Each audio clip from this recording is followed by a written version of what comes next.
Hey guys, so this is the first episode for MedBoys. My name is Naman Sharma. Beside me is Nimit Vediya and Rushil Dave. Um, so just a little history about us. We all went to the same high school, which is how we became friends. We all went to Sir Wilfrid Laurier in Scarborough, and now we're at the same university, University of Toronto, and we're pursuing the same degree, which is neuroscience and psychology. It's a double major. So, Rusa, how are you doing? I'm doing pretty good, Naman. Thanks for asking. Just got off work. I actually work at a Kumon like you. Um, so yeah, the online Kumon has been kind of a bit tough, but we move. You gotta just work through it. What about you, Nimit? How have your holidays been? It's been pretty boring, Rochelle. I've been reading a lot though. I got through Michelle Obama's book, and now I'm reading Barack Obama's book. So it's been pretty interesting so far. Other than that, it's been pretty boring though. So, Namin, um, Is it sorry, Nimit, is it just an autobiography of Barack Obama and Michelle Obama, or do they talk about something specific? it is an autobiography for both of them, but for Michelle Obama, it's a lot more focused on Barack Obama because that's mainly what her life has been.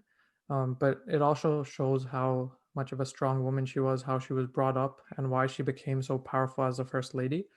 In Barack's book, it's a lot more about how he became the president and how he decided to to be president and how to make those hard choices. I honestly wish we got to learn more about American history in high school, especially because it's so interesting. I know that a lot of people I know have a keen interest in American history, and I feel like it's definitely an important topic to talk about. And speaking of high school, Naman, actually, this is a question for mainly all of us, really. We've all gone through high school and we've all applied to university to get where we are. So, Naman, what are some of the things that you did in high school that sort of helped out with your admission process to university? And this is an important question because there's a lot of students that really struggle with the fact that, like, which university do I choose? Am I doing the right things? Are my grades high enough? Right? These are all questions that we had too. So, Naman, can you just give us some insight on your experience through high school and sort of how you applied to university? Yeah, sure. So when we actually talk about it, it's simple to talk about, but it's complicating to implement. So there's two things primarily, which is marks and extracurriculars. So not every university looks at marks specifically. They also focus on extracurriculars. So I mainly focused on balancing my time between um, focusing on schoolwork and also trying to find ways to build up my resume and also mainly doing things that I thought would genuinely help me, not just for my resume. But anyways, Nimit, what did you do in terms of extracurriculars? Because I know it's hard in high school to find extracurriculars since you're that young. Yeah, it definitely was. And I think it was a little harder for me because I actually went to do two different high schools and I had to adapt to both high schools. I know that's the case for a lot of students these days because they have to move because of their parents or something. And I really found that sports teams are very effective because they give you a sense of community and you can make friends much faster than you would in your classrooms, let's say. But I also tried to focus on some clubs where I could actually make a difference. Like I joined Mida, we started HOSA so we could inspire some people to get into the healthcare field, and there were just a bunch of other clubs that I wanted to get involved in and meet new people.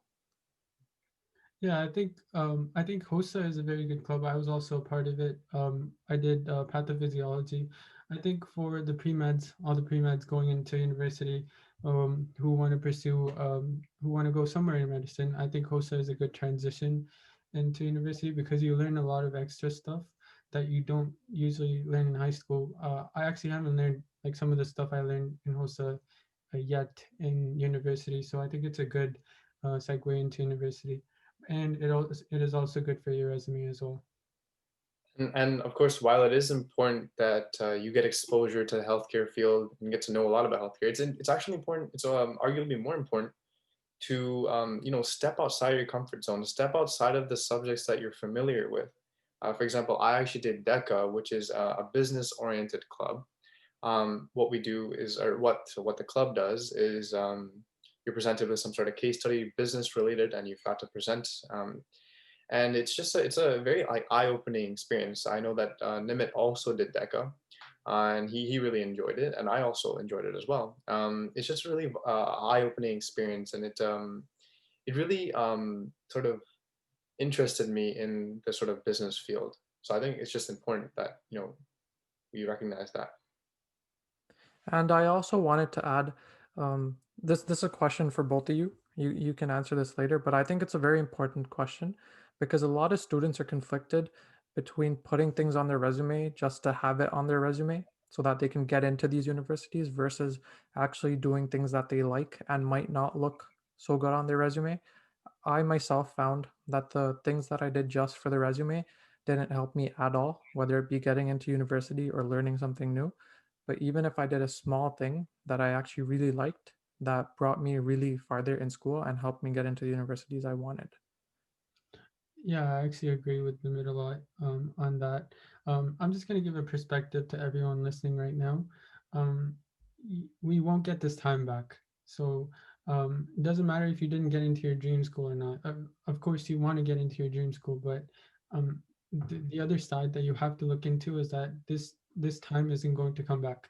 So try to look for things that you think would help you obviously grow and become a better person, but also be fun for you, not just for your resume, not just something that your university is going to look into and say you're in. Um, but I think you should take it as a learning experience rather than just getting into university and getting it over with, because at the end you will find a way out either way. So I actually have a question for Nimit. How was the transition in terms of how was the transition between going to Sophie Laurier to your new high school, and how did that sort of impact maybe your marks? Because I know a lot of students are really concerned with their marks when it comes to applying to university, and the honest truth is that the marks are potentially the most important thing in terms of your admission factor. So could you give us some insight on that? Yeah, that's very true, Rochelle. Marks are actually a very important thing. And especially when I switched between the time I was in grade 10 and grade 11. And for anyone that's been to Canadian or Ontario high school, they know that the shift from grade 10 to grade 11 is very drastic in terms of the workload and just having all those supports. So my marks actually suffered in grade 11.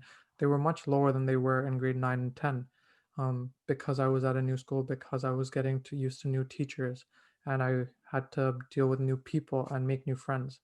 Um, I think marks are really important and they actually affect your confidence a lot as you go on.